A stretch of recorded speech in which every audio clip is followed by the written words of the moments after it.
প্রিয় দর্শক, কালবেলা স্টুডিও থেকে আপনাদেরকে স্বাগত জানাচ্ছি। কালের কথার আজকের অতিথি আবু সাঈদ রিয়াজ, একজন প্রবাসী। ইউরোপে তিনি কাজ করেন মূলত ফিনান্সিয়াল অ্যানালিস্ট হিসাবে।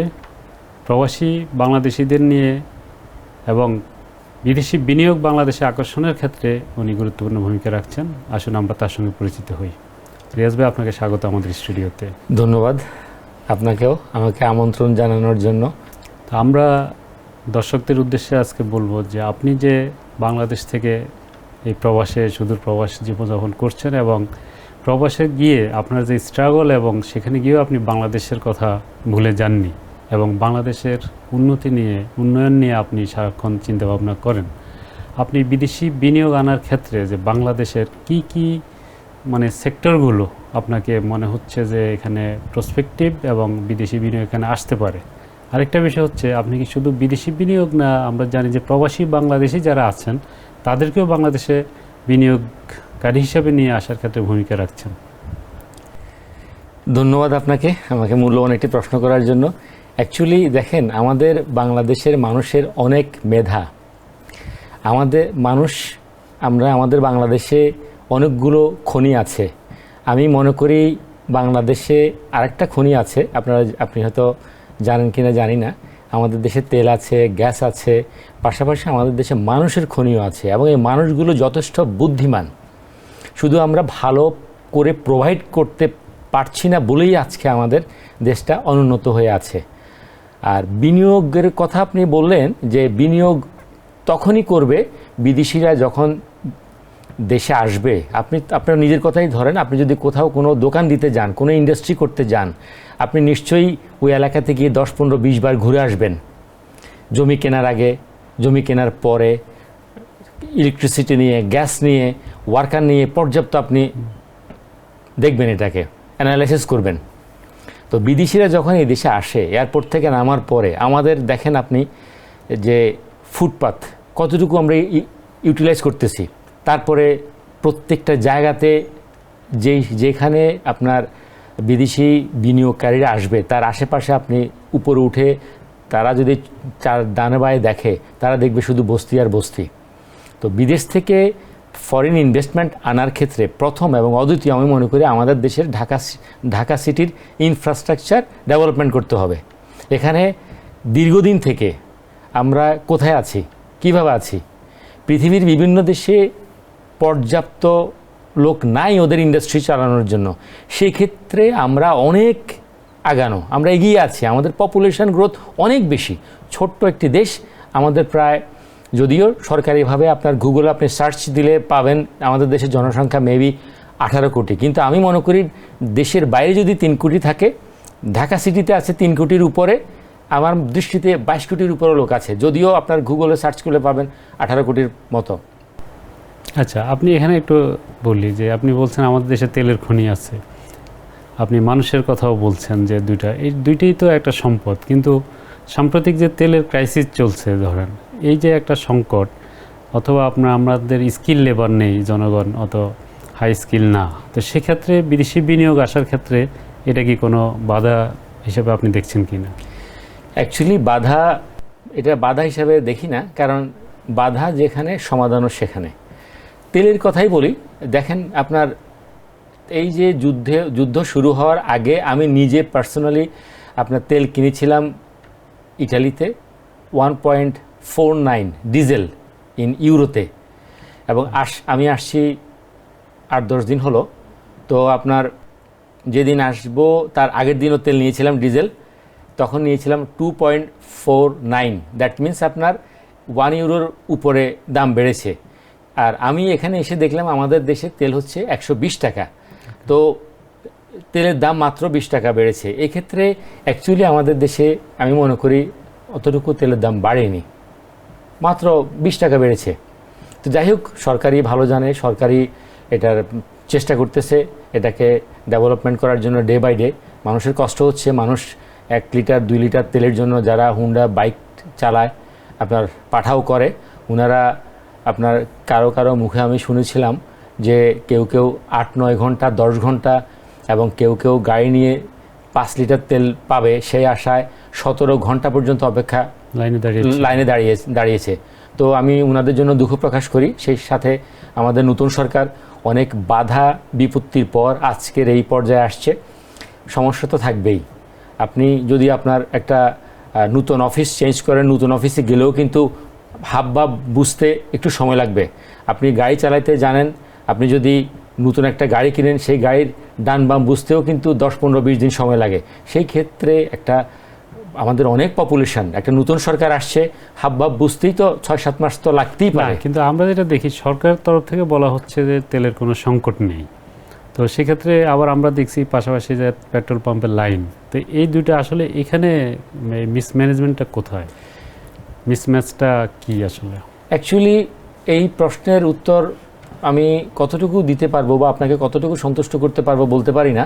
কারণ কেউ বলতেছে আপনার তেলের সংকট নাই, কিন্তু প্রত্যেক দিনই আজকেও দেখেছিলাম আপনার কাকরাইলের পর থেকে, দ্যাট মিন্স বিএনপি অফিসের ওই দিক থেকে একদম মৎস্য ভবন পর্যন্ত পুরো গাড়ির লাইন, মানুষ দাঁড়িয়ে আছে হুন্ডা নিয়ে, আপনার গাড়ি নিয়ে দাঁড়িয়ে আছে তেলের জন্য। তো সম্ভবত আপনার ওই যে হরমুজ প্রণালীর বন্ধের কারণে তেলটা ঠিকমতো আসছে না, এটাও হইতে পারে। কারণ আমাদের চাহিদা অনেক।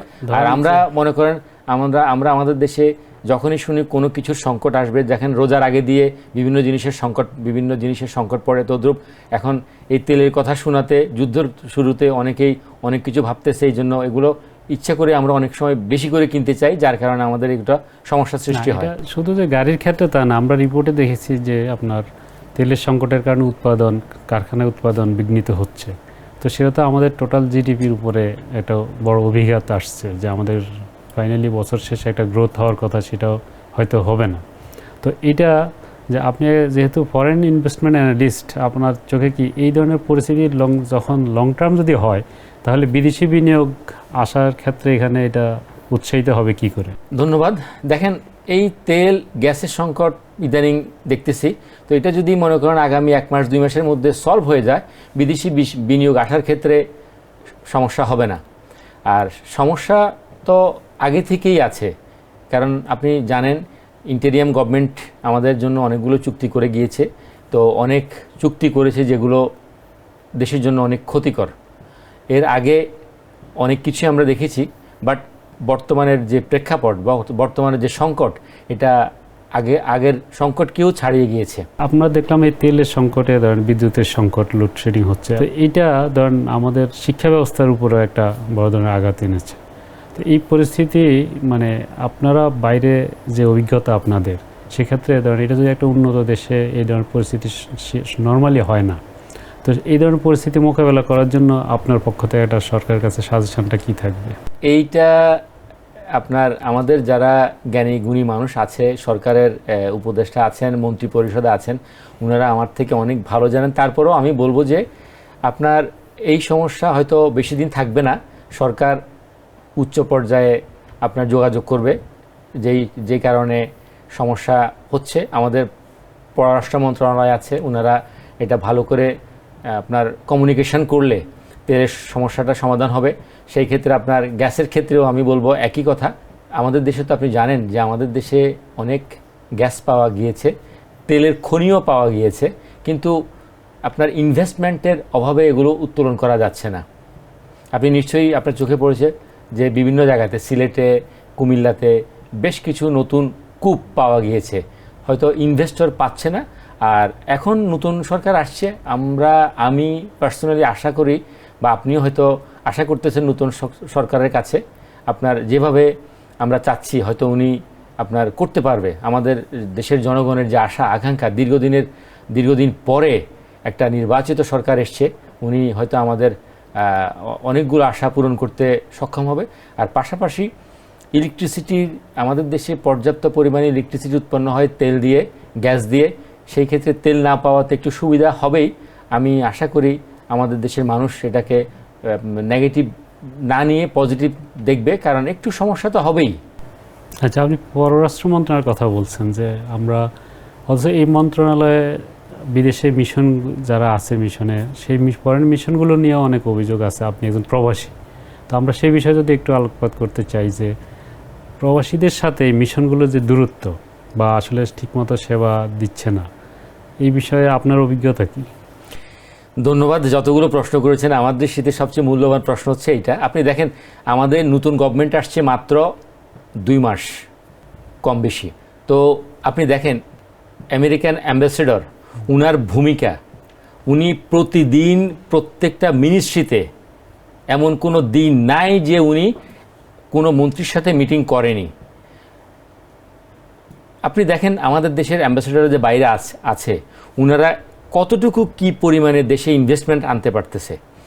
ইউএস অ্যাম্বাসেডর আমি নিজে আপনার টিভিতে দেখেছি, স্বরাষ্ট্র মন্ত্রণালয় বলেন, পররাষ্ট্র মন্ত্রণালয় বলেন, ইভেন হামিদ টিকা আগের গভর্নমেন্ট আনেনি, হামিদ টিকা পর্যন্ত within a short time America থেকে নিয়ে আসছে।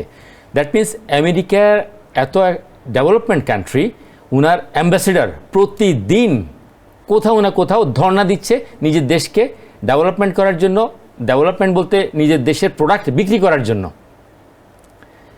আপনি নিজেই দেখেছেন যে আমেরিকান অ্যাম্বাসেডর উনি প্রতিটা দিন আপনার বাণিজ্য মন্ত্রণালয় বলেন, আপনার হেলথ মিনিস্ট্রিতে বলেন, আমাদের যে ইনফ্রাস্ট্রাকচার যোগাযোগ মন্ত্রণালয়, প্রত্যেকটা জায়গায় উনি প্রতিদিন ধর্ণা দিচ্ছেন। আর বিদেশে আমাদের দেশের অ্যাম্বাসেডররা, আমি এটাকে আপনি কিভাবে নেবেন আমি আশা করি যে আপনি অন্যভাবে নেবেন না, আমার দৃষ্টিতে ওনারা খায় আর ঘুমায়। না হলে আপনার ইটালিতে আমাদের প্রায় 3.5 লক্ষ বাংলাদেশি আছেন। ইতালিতে প্রত্যেকটা বাংলাদেশি একটা ব্যাপারে সাফার করে, আপনার পাসপোর্ট রিনিউ নিয়ে, একটা অ্যাপয়েন্টমেন্ট নেওয়ার ব্যাপারে। আপনার যখন একটা বেবি হয় তার বার্থ সার্টিফিকেট লাগে, কেউ যদি মৃত্যুবরণ করে তার ডেথ সার্টিফিকেট লাগে। আপনার ভেনিসের রোমে একটা অ্যাম্বাসি আছে, এরপরে মিলানোতে একটা আছে। আমি দীর্ঘদিন থেকে বলে আসছি যে বাংলাদেশের এমনও অ্যাম্বাসি আছে যেই দেশে 20, 25, 30 হাজার লোক বাস করে। ইটালিতে যেখানে 3 লক্ষ, 3.5 লক্ষ, আমার মনে হয় এই বছর 4 লক্ষ হবে আমাদের প্রবাসী বাংলাদেশিরা আছে। ভেনিসের মতো জায়গাতে একটা কনসুলেট অফিস করলে আমাদের দেশি ভাইদের অনেক সুবিধা হয়। তো আমি এটাকে বেশি বলবো না, আপনি যে প্রশ্নটা করছেন সেদিকে আসছি। তো দেখেন আমাদের দেশের অ্যাম্বাসেডর পৃথিবীর যেসব দেশে আছে একটু চিন্তা করে দেখেন বা আপনি খোঁজখবর নেবেন ওনারা কতটুকু ইনভেস্টমেন্ট আনতে পারে, ওনাদের কাজ কী করছেন ওনারা। আমার দৃষ্টিতে ওনারা যদি এই ইউএস অ্যাম্বাসেডরকে দেখেন, এই ইউএস অ্যাম্বাসেডরের তুলনায় উনি যা করছেন তার 10 ভাগের 1 ভাগও করেন না। আপনি নিজেই তো দেখেছেন। ওনারা আসলে ওনাদের দায়িত্বটা সঠিকভাবে পালন করেন না, এটা আপনি বলতে চাচ্ছেন? হ্যাঁ, আমাদের দেশের যারা প্রতিনিধি আছেন অ্যাম্বাসেডর, আমাদের দেশকে যতটুকু করার দরকার তা করছেন না ওনারা। তো প্রবাসী হিসাবে আপনার কি এই বিষয়গুলো নিয়ে সরকার উচ্চ পর্যায়ে কখনো কথা বলেন? দেখেন, উচ্চ পর্যায়ে যাওয়ার তো অত সুযোগ আমাদের নেই। আমরা হচ্ছি যারা প্রবাসে থাকি, আমাদের কথা তো কেউ শুনবে না। কারণ দেশের মানুষ মনে করে যারা জ্ঞানহীন, বুদ্ধিহীন, যারা দেশে থাকার কোনো যোগ্যতা নাই তারাই বিদেশে যায়। সো কে শুনবে? আর আমি পার্সোনালি অনেকগুলো টকশোতে বলেছিলাম, আজকেও বলছি, কারণ আমার এই কথা তো সরকারের নজরে যাবে না। কারণ আপনি দেখেন যে যত বেশি আপনার চুরি ডাকাতি করে তার তত বেশি প্রচার হয়। তো সুতরাং আমরা প্রবাসে থাকি, আমাদের কোনো প্রবাসী ভাই তো চুরি ডাকাতি করে না, অত প্রচারের কোনো সুযোগ নেই আমাদের। বরাবরই বলে আসছি, অতীতেও বলেছিলাম, আজকেও বলছি আপনার এই মাধ্যমে। জানি না এটা আমাদের সরকার দৃষ্টিগোচর হবে কি না। ভেনিস মেস্ত্রে ইতালিতে একটা কনসুলেট অফিস করলে, এই আশেপাশে প্রায় 40,000 বাংলাদেশি থাকে, কনসুলেট অফিস করলে এখানে আমরা যেই সেবা নিব, এই সেবার বিনিময়ে যেই আমরা পেমেন্টটা করব, সেইটা দেওয়ার পরেও কিন্তু 3-4 জন স্টাফের বেতন দেওয়ার পরে, ইলেকট্রিসিটি, গ্যাস, আপনার ডাস্টবিন, পানির বিল দেওয়ার পরেও, অফিস ভাড়া দেওয়ার পরেও, সব কিছু দেওয়ার পরেও আমি মনে করি প্রত্যেক মাসে ভালো রেমিটেন্স দেশে পাঠাতে পারবে। আচ্ছা, আপনি যে কথা বললেন শুরুতে, এই যে নতুন সরকার, আপনি বেশ কয়েকবারই বলছেন যে নতুন সরকার আসছে, কিন্তু এটা অন্যান্য দেশে ধরেন, যদি উন্নত দেশের কথা ভাবি, যে সরকার ধরেন পরিবর্তন হবে কিন্তু একটা সিস্টেম ডেভেলপ হবে, সেটা চলবে। তো এই যে বারবার সরকার, আপনি যে বলছেন যে একটা নতুন সরকার আসছে তাকে সময়, কিন্তু এত বছর পরও কি আমরা এরকম একটা সিস্টেম ডেভেলপ করতে পারলাম না কেন? এবং এখনও কি আসলে আমাদের পলিটিক্সটা স্টেবল কিনা আপনার কি মনে হয়? আপনার কাছে ক্ষমা চেয়ে নিচ্ছি, আমার ভয়েসটা মনে হচ্ছে যেন অ্যাগ্রেসিভ, কারণ আমার ভিতরে না, না, অনেক আপনি স্বাভাবিকভাবে আমার ভিতরে বলেন। অনেক আপনার যন্ত্রণা, আপনার আগুনের মতো জ্বলে পড়ে আমি নিজেই খুব কষ্ট পাচ্ছি যে দীর্ঘদিন আজকে প্রায় 10-12 বছর থেকে বিভিন্ন আপনার টিভি চ্যানেলে কথা বলি, কিন্তু আমার কোনো কথা আজ পর্যন্ত মনে হয়নি কেউ শুনেছে, শোনার কথাই নেই, একটু আগে আপনাকে বলেছি। এনিওয়ে, তো আমাদের দেশে যখন যেই সরকারই আসুক না কেন, দেখেন আগের সরকার ইন্টেরিয়াম গভর্নমেন্টের কাছে বাংলাদেশের মানুষের এক্সপেকটেশন ছিল অনেক বেশি, কারণ উনি নোবেল বিজয়ী ছিল। মানুষ মনে করেছে এইবার বুঝি আমরা স্বর্গ হাতে পেয়ে গেলাম। তার পরিণতি আপনি নিজেই দেখেছেন, হামের টিকা পর্যন্ত কিনেনি। উপদেষ্টা পরিষদে যারা ছিল ওনারা কি কম জ্ঞানী মানুষ? আপনি নিজেই দেখেছেন। এবং এই গত এক সপ্তাহ থেকে পর্যাপ্ত পরিমাণে দেখেছি যে $15 বিলিয়ন আপনার তেল কিনতে হবে, আমেরিকা থেকে অনুমতি নিতে হবে। আমরা যাই কিছু করি না কেন আপনার অন্য দেশ থেকে আমাদের পারমিশন লাগবে, গ্যাস কিনতে, এলএনজি কিনতে, ইভেন আপনার খাদ্য কিনতে। যাই হোক, এটা আমাদের জ্ঞানী মন্ত্রী পরিষদ আছে, ওনারাই বিবেচনা করবে কোনটা ভালো কোনটা খারাপ। এখনও বাংলাদেশের অর্থনীতি টিকিয়ে রাখছে রেমিটেন্স। তো এই রেমিটেন্সের টাকা ব্যাংকিং চ্যানেলে আসে, এবং এই ব্যাংকের কথা যদি আমরা বলি যে সাম্প্রতিককালে ব্যাংক থেকে যেভাবে নামে বেনামে ঋণ এবং অর্থ তহবিল তছরূপ হয়েছে, এটাকে আপনি কিভাবে দেখবেন? যে এটা কি বাংলাদেশের এই ব্যাংকিং সেক্টরে যা ঘটলো, এটা অ্যাজ এ ফরেন ইনভেস্টমেন্ট হিসাবে যদি একজন ফরেন ইনভেস্টর দেখে যে এখানকার ফাইন্যান্সিয়াল সিস্টেমটা বা অ্যানামোলিসগুলো এইরকম, তাহলে তারা কি বিনিয়োগে এগিয়ে আসবে? ধন্যবাদ আপনাকে। দেখেন, এক হাতে যেমন তালি বাজে না, আর যারা লোন নিয়েছে এটাতে ব্যাংকিং সেক্টরের কিছু অসাধু ধার্মিক, আমি বলবো অসাধু লোকগুলো জড়িয়ে আছে। না হলে আপনার রিক্সাওয়ালার নামে কিভাবে 2 কোটি টাকা লোন হয়, 5 কোটি টাকা লোন হয়, আপনার 10 কোটি টাকা লোন হয়? এই লোনগুলো কে দিয়েছে? এই লোনগুলো তো আপনার ব্যাংকের লোকজন ছাড়া তো অন্য কেউ দিতে পারেনি। আচ্ছা, ব্যাংক তো ধরেন শুধু বাংলাদেশ না, সারা ওয়ার্ল্ডেই ব্যাংকিং সিস্টেমটা আছে। তো বাইরের দেশগুলোতে ধরেন যেমন আপনি ইউরোপিয়ান কান্ট্রিজে ওদের ব্যাংকিং সিস্টেমে এই ধরনের ঘটনা ঘটে কিনা, বা তারা কিভাবে চলছে, এবং আমরা এখানে কি করলে এই পরিস্থিতি থেকে আমরা উত্তরণ ঘটাতে পারি? দেখেন, আপনার বিদেশেও আপনার ডিফল্টার আছে, নাই যে তা না, বাট আমাদের দেশে যে গুটি কয়েক ব্যক্তি বিলিয়ন ডলার লুটপাট করেছে, এটা পৃথিবীর কোথাও হয়নি, নেভার, আমি শুনিনি অন্তত। তা আমি এই সরকারের কাছে একটাই আবদার করব যে যদি ক্ষুদ্র ঋণগুলো দেয়, আর আপনার ঋণ দেওয়া ছাড়া তো দেশ ডেভেলপমেন্ট হবে না। কার কাছে, মানুষের কাছে তো বিলিয়ন ডলার থাকে না। আপনার বিদেশে লোন দেয় হচ্ছে প্রজেক্টের উপরে, যার প্রজেক্ট যত বেশি সুন্দর, গভর্নমেন্টের যারা অ্যানালাইসিস করে, যখন দেখবে যে এই প্রজেক্টটা যদি আমি লোন দেই, আপনার কিছু মানুষের কর্মসংস্থান হবে, রেমিটেন্স আসবে, এই প্রজেক্টের উপরে এই প্রজেক্ট যেই প্রোডাক্টগুলো তৈরি করবে এগুলো বিদেশে রপ্তানি হবে, এটা অ্যানালাইসিস করতে হবে। আপনার ব্যাংকের অসাধু কর্মকর্তারা যারা রিক্সা চালায় তাদের নামে বেনামে শত কোটি টাকা লোন দিয়েছে, আপনি তো নিজেই দেখেছেন। এটা তো ব্যাংকের লোকজন জড়িত আছে, এদেরকে আইনের আওতায় আনা উচিত। আর ন্যায় বিচার থাকলে দেশ ডেভেলপমেন্ট হবেই। একটা লোক অন্যায় কাজ করলে তাকে শাস্তি পেতেই হবে, এইটা যদি করতে পারে দেশ ডেভেলপমেন্ট হবে। ন্যায় বিচারের বিকল্প নাই। আচ্ছা, আপনি শেয়ার বাজার নিয়ে আমরা দেখেছি, শেয়ার বাজার কিন্তু শিল্পায়নের একটা বিকল্প উৎস আয়ের, মানে এখানে তহবিল সংগ্রহ করতে পারে শেয়ার বাজার থেকে। কিন্তু আমাদের দেশের এই প্রবণতাটা মানে ব্যাংক থেকেই শুধু নিতে হবে, এটা কেন? এটা হচ্ছে কারণ যারা নিচ্ছে ওনারা জানে যে বিচার তো অ্যাকচুয়ালি হয় না, অতীতেও হয়নি, ভবিষ্যতেরটা নতুন সরকার কিছু বলতে চায় না এখন। তো মানুষের মনের মধ্যে একটা মানে অন্যায়ভাবে ওনারা মনে রাখে যে অতীতে লোন নিয়েছে, লোন পরিশোধ করতে হয়নি, কাউকে জেলে যেতে হয়নি, কাউকে কৈফিয়ত দিতে হয়নি। না হলে ব্যাংকিং সেক্টরে এত বড় দুর্ঘটনা ঘটে গেল, কেউ তো আপনার সবাই তো দিব্যি, যারা লোন নিয়েছে তাদেরকে দেখেছেন যে কষ্ট করতে, সাধারণ জনগণ কষ্ট করতেছে, প্রবাসীরা কষ্ট করতেছে, প্রবাসী থেকে রেমিটেন্স পাঠাচ্ছে ফ্যামিলির জন্য। ফ্যামিলি যদি যায় 2-3 লক্ষ টাকা আনতে, আপনার 20,000 টাকা দেয়, 50,000 টাকা দেয়। এটা তো আপনার রেমিটেন্সের ক্ষেত্রেও ক্ষতিকর।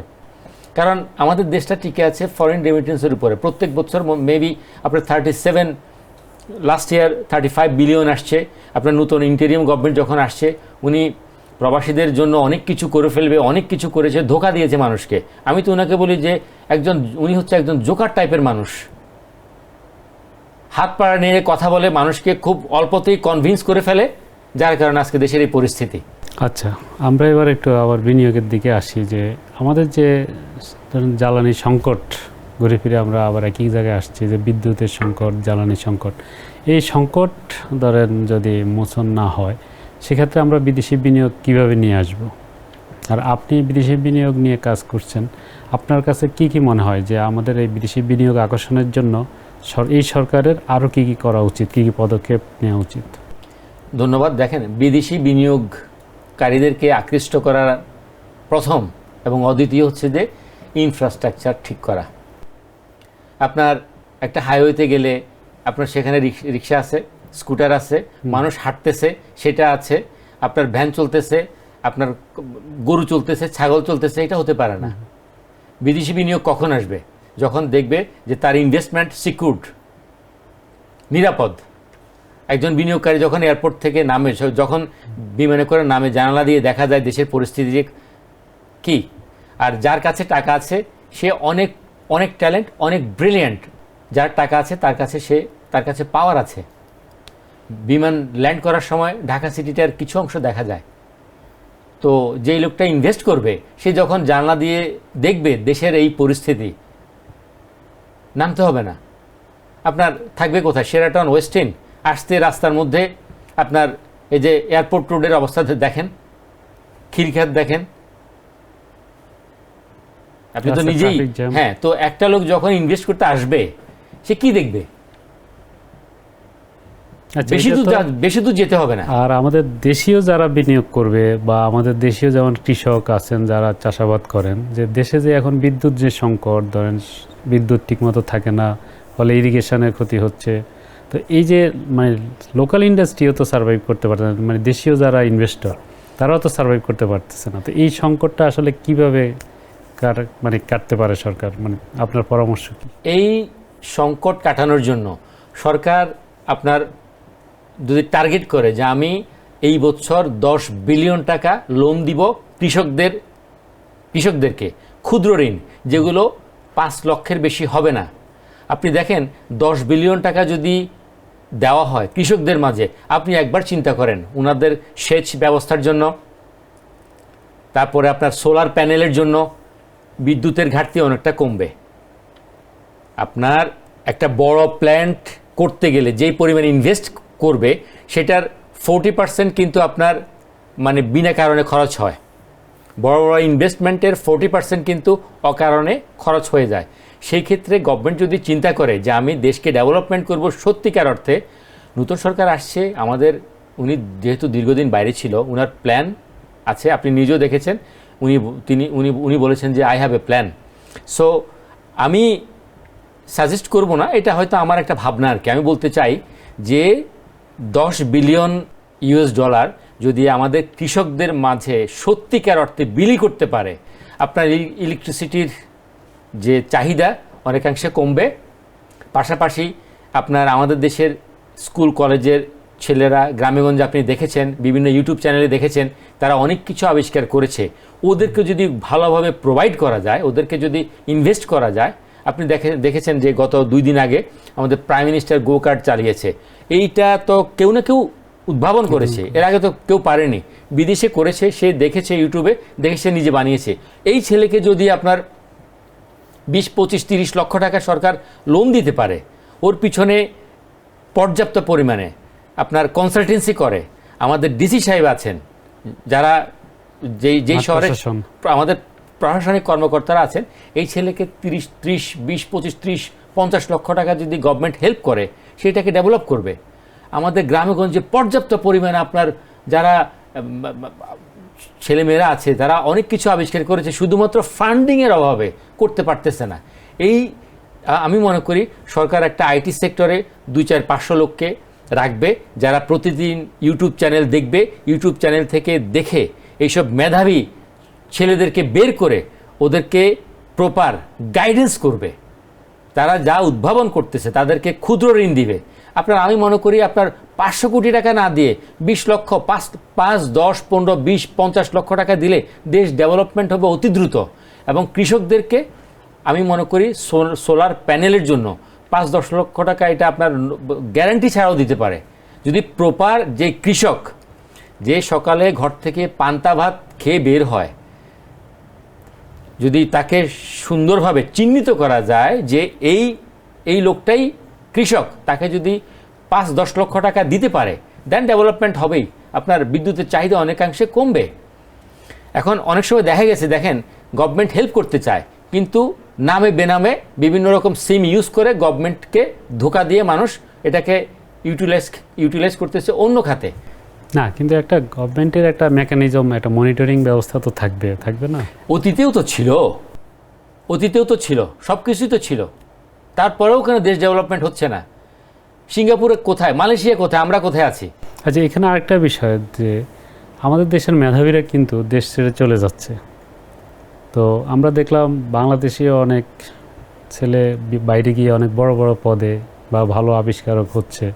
ধরেন আপনি পাঠাওর আসিফ সালের কথা আমরা যদি বলি, আমেরিকায় গিয়ে সে একটা অ্যাপ তৈরি করলো পাঠাও। এরকম অনেক আমরা বাঙালিদের অনেক এইভাবে উদাহরণ দেওয়া যাবে। তো আসলে আমরা এই মেধাটা বাংলাদেশে কেন ধরে রাখতে পারছি না? এটা প্রশ্নটা অনেক মূল্যবান। দেখেন, এটা অ্যাকচুয়ালি মেধা ধরে না রাখার প্রথম, দ্বিতীয়, তৃতীয় এবং এটার অদ্বিতীয়, এটার কোনো আইনের শাসন, ন্যায় বিচার থাকলে মেধাবীরা দেশেই থাকবে, নাম্বার 1। নাম্বার 2 হচ্ছে যে আমাদের দেশে আপনার কর্মসংস্থান বাড়েনি, মানুষ ন্যায় বিচার পায় না বলে বিদেশে চলে যাচ্ছে।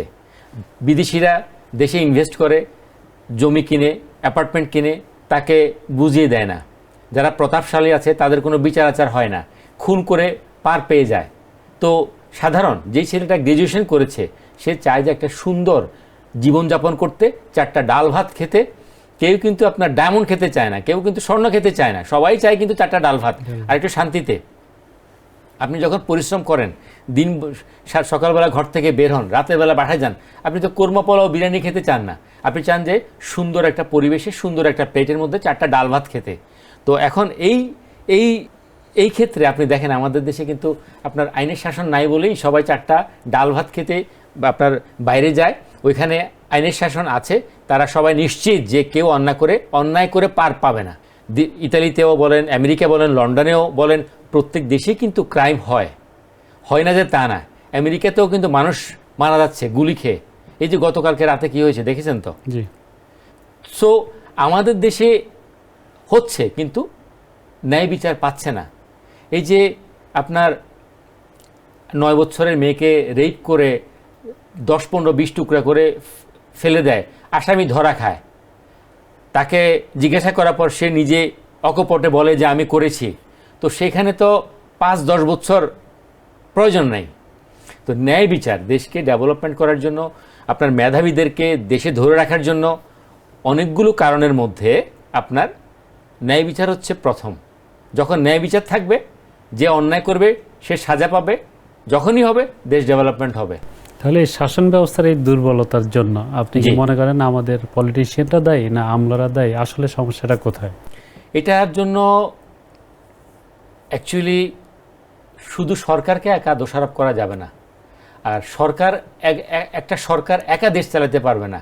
আমরা যদি প্রত্যেকেই যদি আপনার পুলিশ হই, যেই অন্যায় করে না কেন, যদি অন্যায়ের বিচার হয় আর সেই বিচার কাজে যদি আমরা সহযোগিতা করি, দেশ ডেভেলপমেন্ট হবে। কারণ আমি অন্যায় করি, আমি পরক্ষণে আবার ফোন করি এটাকে ক্ষমা চাওয়ার জন্য, এটা যেন পুলিশ এড়িয়ে যায়। আমরা প্রত্যেকেই যেই অবস্থানে আছি সরকারকে হেল্প করলে দেশ ডেভেলপমেন্ট হবে। না, কিন্তু এখানে একটা রাষ্ট্র কাঠামোর বিষয়। ধরেন এখানে তো রাজনীতিবিদরা রাষ্ট্র পরিচালনা করবেন, তাদের সাথে ব্যুরোক্রেটরা থাকবেন। তাহলে একটা সিস্টেম ডেভেলপ করার ক্ষেত্রে এই দুই শ্রেণীর লোকদেরই ভূমিকা বেশি। ধরুন সাধারণ জনগণ হয়তো একমত হতে পারে বা সে আইনের প্রতি শ্রদ্ধাশীল হবে, আইনটা মানবে। তো আমরা স্বাধীনতার আজকে 54-55 বছর এতদিন পরেও আমরা কেন একটা আইনের শাসন বলেন বা একটা ন্যায় বিচার বা আমরা একটা সুন্দর মানে সিস্টেম এখানে ডেভেলপ করতে পারলাম না? সিস্টেম এই ব্যর্থতাটা আসলে কার? এই ব্যর্থতার আপনি তো ধরেন দেশের বাইরে থাকছেন, সেই অর্থে আপনি বাংলাদেশের এই ব্যর্থতাকে কিভাবে দেখবেন বা এর দায়ভার কাকে দেবেন? ব্যর্থতা আপনার বরাবরই আমি বলবো সরকারের, কারণ সরকারই হচ্ছে সবচেয়ে পাওয়ারফুল একটা দেশে। আপনার বিচার শাসন সঠিক বিচার যদি করতে পারে দেন দেশ ডেভেলপমেন্ট হবে নিঃসন্দেহে। অন্যায় কমবে, মানুষ ন্যায় বিচার পেলে অন্যায়কারী অন্যায় করবে না। আপনার দুবাইতে বলেন, ইটালিতে বলেন, প্রত্যেক দেশেই কিন্তু অন্যায় করে, কিন্তু অন্যায় করে বাকি সাজা পেতে হয়। সো আমাদের দেশে সাজার পরিমাণ কম, যার যার যত পাওয়ার, যে প্রতাপশালী তার সাজা হয় না। অন্যায়ভাবে জমি দখল করে, আপনি ঢাকা শহরের কথাই ধরেন, পুরো বাংলাদেশের কথাই ধরেন, সরকারি জায়গাগুলো কোথায়? খাল বিল সব দখল করে ফেলছে। সরকার তো চাইলেই, সরকারের উপরে বড় মাস্তান পৃথিবীতে কেউ আছে? সরকারই তো বড় শক্তিশালী। সরকারের কি নাই? কতগুলো বাহিনী আছে, পুলিশ বলেন, বিডিআর বলেন, বিজিবি বলেন, র্যাব বলেন, নৌবাহিনী বলেন, বিমান বাহিনী বলেন, সেনাবাহিনী বলেন, কি না আছে? সরকার চাইলে প্রত্যেকটা কি করতে না পারে, দেখ চিন্তা করেন। এখন এই দেশে এতগুলো বাহিনী থাকার পরে আপনার বিচার যদি ঠিক মতো করতে না পারে, তো দেশের মেধাবীরা তো বাইরে চলে যাবেই। কারণ যে ঘর থেকে বের হয় সেই ঘরে আসবে কি না বিভিন্ন কারণে আপনার ইট পড়ে। এই যে কনস্ট্রাকশন ধরেন, ডেভেলপমেন্টের কাজগুলো হচ্ছে, আমাদের যে কনস্ট্রাকশন হচ্ছে, বিল্ডিংয়ের ইট পড়ে মারা যাচ্ছে। আপনার বিদেশে আমি একবার একটা আর্টিকেল লিখেছিলাম যে বিদেশের একটা কুকুরের চেয়েও আমাদের দেশের মানুষের মূল্যায়ন কম হচ্ছে। এটার কারণ হচ্ছে আপনার একটা মানুষ ইট পড়ে মারা গেছে, তাকে 50-1 লক্ষ টাকা দিয়ে শেষ। তুমি কেস করবা না, আমি তোমাকে 1 লক্ষ টাকা দিচ্ছি। আপনার যখন কনস্ট্রাকশন করছে, নিয়মকানুন তো থাকা উচিত। যিনি নিয়ম মানবেন না তাকে জেল জরিমানা করতে পারে। আর যখনই একটা কথা ঘুরে ফিরে একটা কথাই আসে যে ন্যায় বিচার, ন্যায় বিচার যদি শুরু করে দেশ ডেভেলপমেন্ট হবে। মানুষ অন্যায় করতে ভয় পাবে। দুবাইতে যান, যে অন্যায় করে সে অন্যায়, যে আপনার দুবাইতে আপনি একটা চশমা বলেন, একটা মানি ব্যাগ বলেন, যদি পথে ফেলে যান আপনি 15-20 দিন পরে এসেও পাবেন। আমি নিজেই দেখেছি নিজে। কারণ তারা জানে যে ধরা খেলে হাত কেটে ফেলবে, আঙ্গুল কেটে ফেলবে। মানে আমাদের আইনের প্রয়োগটা আসলে এখানে যথাযথ নাই, হচ্ছে না। আমাদের আইনের প্রয়োগটা যথাযথ নাই বলেই দেশটা আজকে এই অবস্থা। আচ্ছা, আমরা প্রোগ্রামের শেষ দিকে যাচ্ছি। আপনি একজন প্রবাসী হিসেবে আপনি প্রবাসীদের জন্য ধরেন সরকারের করণীয় কি বা প্রবাসীদের যে সমস্যাগুলো রয়েছে এগুলো সমাধানের জন্য আপনার কি কি সুপারিশ থাকবে? আমি এই সরকারের কাছে একটাই অনুরোধ থাকবে, বিনীত অনুরোধ থাকবে, প্রবাসীদের জন্য যেটা সবচেয়ে ইম্পর্টেন্ট করণীয়, দেশকে ডেভেলপমেন্ট করার জন্য যেভাবে ইনভেস্টমেন্ট দরকার, তো এই ক্ষেত্রে প্রবাসীরা দেশে ইনভেস্ট করলে 10 বছর সম্পূর্ণ ট্যাক্স ফ্রি যদি করে, পাশাপাশি প্রবাসীরা দেশে যেই সম্পদ কেনে, জমি কিনে, অ্যাপার্টমেন্ট কিনে, সেটা যদি সুন্দরভাবে তারা বুঝে পায় এবং এয়ারপোর্টে যদি তাদের হয়রানি না হয়, আমি মনে করি দেশে পর্যাপ্ত পরিমাণে রেমিটেন্স আসবে। তো মেইনলি যে কথা বলবো, প্রবাসীদেরকে দেশে ইনভেস্ট করার জন্য প্রবাসীদের রেমিটেন্স আসবে। তারা ইনভেস্ট করলে 10 বছর কোনো ট্যাক্স দিতে হবে না। 10 বছর যখন প্রবাসীরা জানবে যে দেশে ইনভেস্ট করলে, বিজনেস করলে 10 বছর ট্যাক্স ফ্রি, সেটা সে অ্যাপার্টমেন্ট কিনুক, অ্যাপার্টমেন্ট ভাড়া দেখ, ইনভেস্টমেন্ট অন্য খাতেও করতে পারে, ইন্ডাস্ট্রির ক্ষেত্রেও করতে পারে। যদি এইটা গভর্নমেন্ট করতে পারে যে প্রবাসীরা ইনভেস্ট করলে দেশে 10 বছর কোনো ট্যাক্স দিতে হবে না, দেন ইনভেস্টমেন্ট পর্যাপ্ত পরিমাণে আসবে। আপনাকে ধন্যবাদ। আপনাকেও আমাকে এই কালবেলাতে আমন্ত্রণ জানানোর জন্য।